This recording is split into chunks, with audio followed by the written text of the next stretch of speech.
Before we get into today's video, I just want to let you guys know that this video is for educational purposes only. Please remember to be kind to everybody everywhere in your everyday life, in your home, in the grocery store, and especially in the comment section down below. Please do not show hate to anybody, anywhere.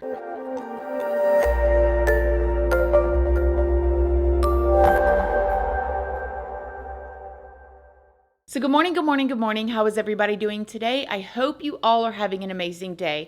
I hope y'all have been having a wonderful week so far. Is it hot where you're at? Summertime is here and it is roaring over here in Florida. So in today's video, we are going to be talking about a situation that happened, and there's just so many layers to this for me as I was researching. I mean, there's so much we can learn from this situation. You can't turn back the hands of time even though you would want to. There's ways that y'all can relate, I can relate. There's just a lot going on in this case. Before we get into it though, I did want to let you guys know, if you don't already know, hi, my name is Christina. I do have a second channel, which is Casually Christina. We just do things way more casually over there. I also have a Patreon. My Patreon is for 18 and up. And over there we talk about more personal stuff. We go live over there. And there is a $2 tier for all the true crime stuff that cannot go onto YouTube due to their terms and policies. That goes over on my Patreon under the $2 tier. Just make sure you read the full about section and what each tier offers before you join. I also am on Facebook, Snapchat, Instagram, and I'm now on Like to Know It. And on Like to Know It is a platform that I post a lot of the links to the things that I use, like, love, and things that you guys ask about. Like these earrings are posted over there. This dress is posted over there. Different stuff like that. I post those links over on my Like to Know It page. All of those platforms are linked down in the description box if you would like to come and check me out. So, okay, let's talk about Bianca Devins. Bianca Devins was born on October 2nd of 2001 in Utica, New York. Utica is a small city about 4 hours north of New York City. It has a population of about 62,000 people, and it is well known for college hockey, its Italian culture, and its relatively high crime rate. Yes, I said it's high crime rate.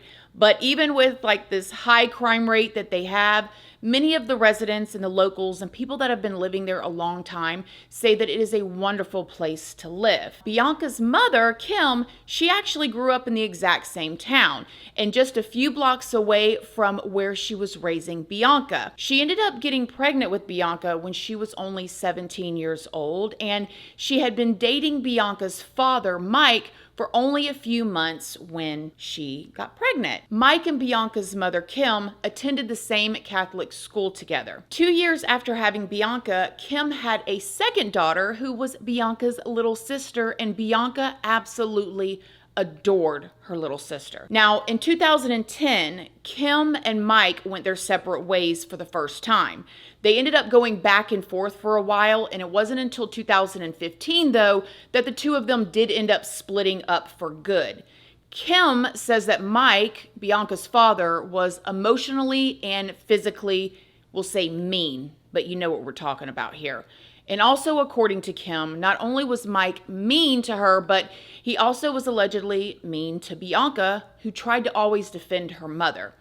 Now, after leaving in 2015, Bianca had very little contact with her father, Mike, and according to Kim, Bianca felt abandoned by her father. Now, with all of this going on, Bianca did end up having some mental struggles growing up. Kim says that they began when Bianca started middle school, when she lost basically interest in everything. Like nothing she wanted to do, nothing made her feel passionate, and you know that sometimes that happens in middle school and even high school, but Bianca started going through this in middle school. At the age of 9, Bianca started seeing a therapist for anxiety, and by the age of 13, she started to struggle with depression. Then, by the age of 16, Bianca was officially diagnosed with BPD and PTSD. And Bianca was really struggling. As a matter of fact, she spent a pretty good portion of her teen years in and out of mental hospitals trying to get the help that she needed. It was the experience that led her to dream of studying psychology at the local community college. And from everything that I found, her mother was having her back through this. Like, she was really there and trying to help Bianca get any little bit of every bit of help that she could get. Bianca had to actually make it through high school in order to get to college. So Bianca was attending a public high school where it is said that she was seen as different and not one of the popular girls. However, there was a boy who thought that she was the prettiest girl in the whole entire school. This guy's name was Derek, and he and Bianca started to date their freshman year. Derek said that he felt like he could tell Bianca anything. He said that she was absolutely an amazing listener, and other people in that town that knew Bianca described her as supportive and kind-hearted. And at this point, Bianca was spending extra time outside of school counseling other teens her age through their mental struggles. And it is said that she was even very kind to one of the students in her class that was pretty heavily bullied. And she was like took this other student, this one specifically that everybody knew about, under her wing and befriended this person. However, some people did say that sometimes Bianca's behavior could be described as erratic or eccentric. Bianca loved to dress very differently. She loved to cut and color her hair all different types of colors. She'd buy pastel colored wigs for the cosplay that she liked to do with her best friend. And she was really just trying to find a way to express herself externally for the things that she was probably, feeling and growing and changing internally. Some people that knew Bianca, though, said that she had a tendency to lie about seemingly small and very unimportant things. She'd say things that weren't true, like she was autistic, or she would tell people that she was of Cuban and Asian descent. And I don't know if that is true. She was probably just trying to find a way to stand out, or ways that she thought would make her special, I guess. Some of this, though, however, like these little small lies, is what ended up leading to Bianca and her high school boyfriend, Derek, breaking up. And it is said that Bianca and Derek argued a lot. And one day, Bianca just decided that she was going to ghost him. Like, she completely quit responding to him and fell off the face of the earth to him. Around this time, however, Bianca started ghosting her friends as well, and she was disappearing from school for weeks at a time. So Bianca's mother, Kim, says that this is when Bianca started being afraid to leave the house. Now, I'm not sure if this was some sort of social anxiety that was creeping in with her, or if there was something more to it. However, Kim, Bianca's mom, sprung into action, and she ended up hiring an at-home tutor for Bianca her sophomore year, so she didn't have to physically go to school. Now, because of Bianca's mental struggles, and then her being home, alone, and isolated all day long, Bianca did what a lot of young people do. She ended up turning to online communities for support. Now, according to Bianca's mother, Kim, Bianca started spending a lot of time online to escape her own mental issues. Bianca had a bunch of different social media platforms. She was on Tumblr, she was on Snapchat, she was on Instagram, and she was also on Discord and on this other platform thingy called 4chan. At this point, she had began to build a pretty decent following, and it had been reported that Bianca was an up-and-coming Instagram model or an influencer, but she was not getting paid for what she was posting online, and she didn't have a huge amount of followers either. It was more of a two-way community for Bianca, not like we're used to seeing today.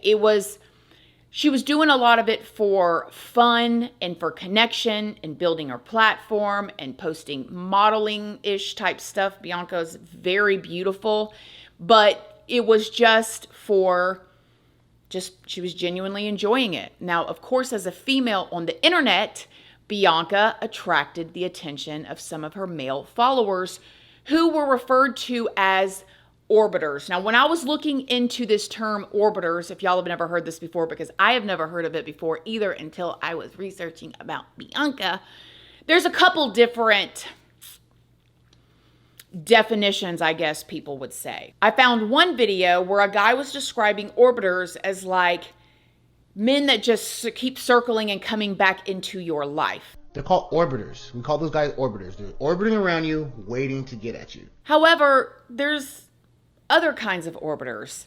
The orbiters that we would be talking about in Bianca's situation is something that was talked about on this platform that she was on, 4chan. Orbiters in this type of way are typically described as older males who worship younger girls. And it becomes an obsession. Like orbiters usually send the girls that they're obsessed with money, or they send them gifts expecting something in return. It is also said that if these orbiters don't get what they want, they end up later finding ways to lash out at the person that they're orbiting. Often doing things like doxing them, like releasing their personal information on the internet, or posting explicit photos of them on the internet without their consent, and stuff like that. Now, moving on to August of 2017, when Bianca was 15. This is when she started dating an 18-year-old guy that she met on the internet. This guy's name has never been revealed publicly, but we will get to more of that situation later. They ended up dating on and off for the next 2 years, and it was definitely a tumultuous relationship, to say the least. Bianca ended up running away from home several times to be with this guy, and Kim, her mother, went looking for her each and every single time. Now, I want to pause right there because I know a lot of us, especially as mothers, we see stuff, we think, oh, I would be doing this. She was really doing it. Every single time that Bianca left, she was out there looking for her, finding her, and just doing everything that she could as a mother. She filed multiple missing persons reports over the years as well. And Kim says that one time Bianca realized that the cops were looking for her, so she tried to run out in front of a car, which led to her being sent to a mental facility for 5 days. Then in 2018, Kim, Bianca's mother, told one of her therapists that she fantasized about jumping off of a parking garage. Because of this, Bianca was placed in a mental facility again. However, this time she was in there for a month. She got out of this facility and Bianca ran away to be with that same guy again. Because of this, Kim decided that it was time to petition the court to put Bianca on a persons in need supervision, which would put the judge would put a hold on her and put what I get kind of like house arrest. They would put an ankle monitor on her and be able to track her where she went, or make sure that she did not leave, or she would have certain times that she could leave the house, but only with permission, and basically getting the police or law enforcement involved with finding a way to keep her safe. Now, like I said before, Bianca and this guy's relationship was not healthy at all. According to Bianca's online friends, this guy posted very inappropriate content of Bianca, who was 15 at the time, on Discord, and Bianca ended up showing these pictures to her mother, and the two of them decided to go down to the police station and file a report. However, later, the guy threatened to end it all, and because of this, Bianca ended up refusing to cooperate with the investigation. Now, I'm assuming that the reason why this guy's name has never been released publicly is because there could still be some sort of liability there. I don't know, but the person's name was never released publicly. Okay, now we're going to move to October of 2018. Bianca was placed in a new mental facility. Kim says that this facility was the best thing that ever happened to Bianca. Bianca ended up finding this counselor there that she really liked, and she did really well in therapy. And I cannot imagine, as a mother, what Kim is going through. She is literally doing anything and everything and being so supportive. And, she finally sees her daughter in this mental facility. She sees her. She's doing really well. She's communicating well with her therapist. She was just doing really good at this point. Then that brings us to February of 2019, and Bianca was able to go home and she graduated high school. However, things ended up taking a very unexpected and a horrifying turn. Bianca ended up meeting a 21-year-old man named Brandon Clark on Instagram. He lived about an hour away and he had a lot of the same interest as Bianca. And I say same interest because the funny thing about the internet is people can study you, okay? If you have younger ones online, young adults, please talk to them, whether they'll listen or not sometimes, but people can study you. So all of a sudden this guy had the same interest as Bianca. But what Bianca did not know at the time was that he had a very sketchy and violent past. So let me tell you guys a little bit more about this guy, Brandon. When he was 12 years old, his father held his mother at knife point for 10 hours during a police standoff because he believed that she was cheating on him. Remember that, okay?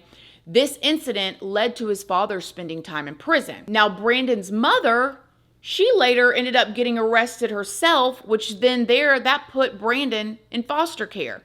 Brandon's childhood best friend says that Brandon was polite, he was nerdy, but he was obsessive. He would find something, fixate on it, and obsess over it, okay? Now, him and his best friend were very, very close growing up until he found out that Brandon was into Japanese anime that featured young girls and that Brandon had been texting a 12-year-old when he was 16. This childhood best friend would say that after he found out that he was into this anime and then spending time texting this young girl like this, that he ended up breaking his friendship off with Brandon and he never spoke to him again after that. Now, when Brandon met Bianca and had all the same interest as her, he wanted to be Bianca's boyfriend, but Bianca was not interested in having a relationship at this point. She ended up telling Brandon that she was focused on going to college. She was pursuing her career. Remember at the beginning where she was in middle school and her mom was concerned because she had no interest in anything? Boy, she found her passion. She had worked hard to finish high school, being in and out of all these mental hospitals, and she was focused now on going to college and working on her career. She still liked to hang out with this guy, Brandon, though, and they were just hanging out as friends. Kim, Bianca's mother, thought that Brandon was a charming guy when she met him. She says that he ended up opening up to her about his childhood, which made her trust him more. I don't know her, but putting myself in her shoes, she probably felt bad for him, knowing what he had went through when he was little, and then his dad did to his mom, then his mom ended up going to jail, and he went into foster care, Now he's this great friend with all the same interests as Bianca, and he's hanging out with her. So when Bianca asked her mother if she could go to a concert on July 13th of 2019 with Brandon at like this small venue in Queens, Kim said, sure, you can go with Brandon. Brandon told Kim that he would drop Bianca off as soon as they were done with this concert. However, that day would be the last time that Kim would ever see her daughter, Bianca, again. At 6:03 a.m. the next morning, a message was posted by Brandon to Bianca's server on Discord that said, sorry, effers, you're gonna have to find somebody else to orbit. Remember what we talked about, orbiting? All of that stuff? Okay. Attached to this message was a picture of a dark-haired woman wearing a black tank top with her throat slashed and red bodily fluids all over her face. Many on the Discord server initially thought that it was just a fake image. It was a prank. It was somebody trying to, stir up reactions, or it was like this image from a movie or something like that. But when they tried to reverse image search it, nothing came up.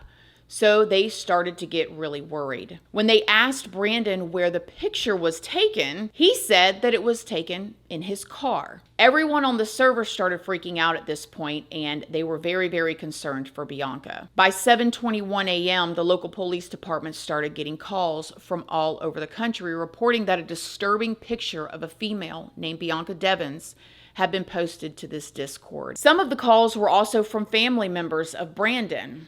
They reported that Brandon had left an end it all note at his aunt's home, and that he had also posted disturbing images to his Instagram story. One of these disturbing images included a bloody arm with the caption that said, "I'm sorry, Bianca." Then at 7:30 a.m., Brandon ended up calling 911 himself. He told the dispatcher that he had committed a murder-suicide and that he was an organ donor before saying, "I have to do the end it all part of this." Meaning, this is a suicide and I ain't done that part yet, but I'm an organ donor and I'm getting ready to do that part, basically. And then he hung up the phone. My name is Brandon. The victim is Bianca Michelle Devins. The police quickly arrived to the scene where they found Brandon lying on top of a green tarp. There was a small fire that was close to Brandon that he had used to destroy his laptop and his hard drive. Brandon had spray painted the words, "May you never forget me," on the ground, and he was live streaming the whole thing on Instagram. Now, there's a sickness that is going around where people are willing to do anything because they want to be remembered, and they're doing stuff like this, or they're live streaming things you will be forgotten. You'll be forgotten too. But nevertheless, in front of the officers, Brandon had actually right there cut his own and took a selfie and posted it to his Instagram story. The caption said, "Ashes to ashes." The officers then immediately ran over to Brandon, who was writhing in pain at this point, as you can imagine. When they asked him where Bianca was, he responded, "Where the F do you think she is?" And after he said that, he pointed to that green tarp, and this is when the officers could see that there was dark hair that was hanging out of it. So you better send somebody to the mom's house to give her a heads up. As y'all can imagine, Bianca's mother was completely shocked and devastated when she found out what happened. A little after 7 a.m. and came up to me and said, "Mom, the police are here for something about Bianca." At that point, I think I just immediately went into shock. I was just thinking she was hurt, and I had to find her and get her help, get her to the hospital. He took my best friend. She was my everything. Now, Brandon, which so many different words could be used to describe him. Brandon this, Brandon did this. He ended up surviving his injury, and he was taken immediately to the hospital, where doctors said that he was healthy enough to be questioned by the investigators. The investigators say that Brandon didn't really give them much information at this point. They say that he was way more interested in how the media was portraying him. It was found out through some of Bianca's messages to online friends that night that they went to this concert, that somebody else had actually went to the concert with Bianca and Brandon. It was a mutual friend named Alex. Bianca was actually interested in this guy, Alex. And after the show, it is said that Bianca and Alex shared a little kiss, and this little kiss enraged Brandon. So it's like he was an incel. He was the guy that had been, in my opinion, studying her online, said all the right things. Remember the best friend who said that he was obsessive? He was nice, he was nerdy, but he was obsessive. So he had fixated on her. And so therefore, when he actually got to become her friend, he knew all the right things to say. He liked all the same music. He liked all the same food. And she thought, I have a friend in this guy, and he's accepted that we're just going to be friends. But what she did not know is that he hadn't accepted it. And so when he saw Bianca kiss Alex, he lost it. Now, after he saw that and he internally became enraged, this is when he ended up driving Bianca to a dead-end road near her house, where Bianca ended up falling asleep in the car on the way.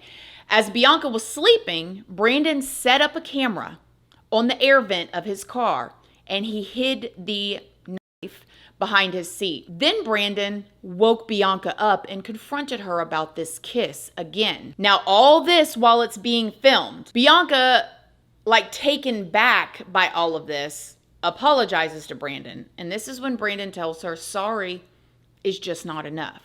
Then Bianca ends up asking Brandon when he was going to take her home. And this is when Brandon pulled out the knife and he ended up ending her life. I'm going to spare you guys the details on it, but they're bad.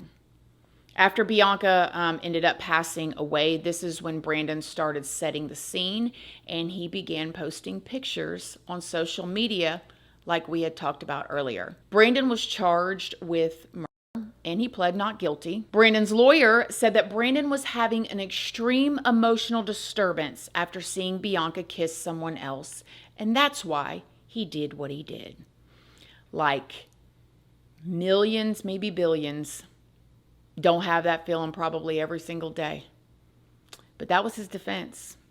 However, according to the state, there was plenty of evidence that showed what Brandon did was premeditated. They claimed that Brandon had this plan the whole entire time, like all along. They say that Brandon had brought multiple different knives. He brought the tarp. He brought a bunch of tools with him that night to take her to this concert. It was also discovered that Brandon had been searching online for things like how to choke someone out. They also said that Brandon even had like a to-do list on his phone. Like, okay, you got to do this first, and this first. It wasn't a fit of rage. It was a plan. In February of 2020, before Brandon's trial started, he changed his plea to guilty. He tried to change it back to not guilty at one point, but he was denied. Then in March of 2021, Brandon ended up getting sentenced to 25 years to life in prison. Now, at his sentencing hearing, Brandon made this statement. It's never been enough. It's never been adequate, I felt, to really convey my emotions and to apologize. How do you meaningfully apologize for doing something so horrible and so irreversible? And that's the worst part, is that I can't take it back. I want to. I wish I could. I would give my life in a heartbeat to Bianca if I could. And I can't. Every day I wake up and I wonder how she would have spent that day if she were still here. Bianca's mother made a statement at sentencing as well. On July 14, 2019, life as I knew it ended when my daughter's life was violently cut short. Bianca was not only my daughter, but my best friend. I used to say that no matter what life throws at me, as long as I have my children and they are happy and healthy, I will be okay. I no longer have that sense of security. Bianca, her sister Olivia, and I did everything together. We were always a team. Olivia and I had lost our irreplaceable teammate. In everything we do, there was always a sense of something missing. Bianca should be with us. With the death of your child comes the most unimaginable, indescribable pain. A pain that time cannot heal and only seems to worsen. Life without Bianca will never be the same. Olivia, Madison, Dustin, Jordan, and Dakota no longer have their big sister and protect her to guide them through life. Bianca will not experience the joy of watching her siblings grow up and growing alongside them. Immediately after the incident, and for a really long time after, those images of Bianca after she had passed away circulated all over the internet, you guys. The hashtag RIP Bianca was trending on Twitter, and the pictures made it from Discord to Instagram to TikTok to Snapchat, all over the place. Some people were even making memes out of her pictures and saying that Bianca deserved what happened to her. Someone even left one of those pictures on Kim's Facebook. Can you imagine like how sick and twisted and weird people, oh my gosh. Someone else even airdropped it to Kim while she was in a grocery store shopping. So she's in there shopping. Everything had already happened. Again, you're thinking about Kim, who is, she poured her whole life into trying to help Bianca and save her, and she was finally doing good. Then this happens. She's in a grocery store shopping. She gets an airdrop on her phone, clicks it, and that photo of her daughter pops up. Yeah, it went on for so flip-flopping long, you guys, and it took a terrible and unimaginable toll on Kim and the whole entire family. Now, Kim, again, Bianca's mother, has said that she hopes that no other family ever has to go through what she had been going through and what her daughter went through. She even campaigned for Section 230 to be overturned, which is an act established that says that social media platforms are not responsible for what's published on them. Kim also pushed for Bianca's Law. Now, Bianca's Law is supposed to be a law where she hoped to get it enacted that makes the sharing of graphic images of a crime or crime victims on the internet illegal in New York. It did end up passing in December of 2022, which was a huge and beautiful win for their family in such a terrible situation. That is, her mom just, and to me, just sounds like a very strong woman, that even after everything, she's still like trying to protect others in some way by having this law enacted. This guy, Brandon, you guys, when you think about this, like what his dad did to his mom and then what he did to Bianca, I mean, it's crazy. And to me, I'm sorry, I don't live in New York. Y'all know I live in Florida. But 25 years to life is not long enough. Okay, even 25 years, even the hope of, oh, I can try in 25 years, 30 years, 40 years, 50 years. No, this isn't, and I'm not making excuses for anybody, but you can always put yourself in somebody's shoes, right? This isn't a crime of passion. This was planned out. This was to torture other people, to have the photos go around, and maybe even some sick and twisted way deep down inside to elevate himself. There's this thing where people are wanting to be the next like Bundy or different people like that, but it'll never happen. There's so much on the internet now, and we learn so many new things that he will be forgotten. Bianca will not be forgotten, but his name will be forgotten, and he's not going to be held up as anybody special. But that was in some way, somehow what he wanted, which is so sick. What do y'all think about this? Have y'all heard about this? I think if there's a lesson to be learned here, first of all, again, everything that her mom did was admirable. I heard her sister speak at the trial and say that when she opened up her Instagram, she saw the photos of her sister, which is devastating. Images they should have never seen. But also just being on the internet, whether you're an adult, whether you're 50, 60, whether you're younger, people will literally watch you. They'll study you. They'll learn what you like. They'll say all the right things. You have to be careful. The internet can be such an awesome place where we can learn and grow from each other and make connections, but it can also be a scary place. So please be careful. I love you guys. Let me know what y'all think down below. Other than that, thank y'all for watching this video, and I will see y'all in the next one. Love you guys. Bye.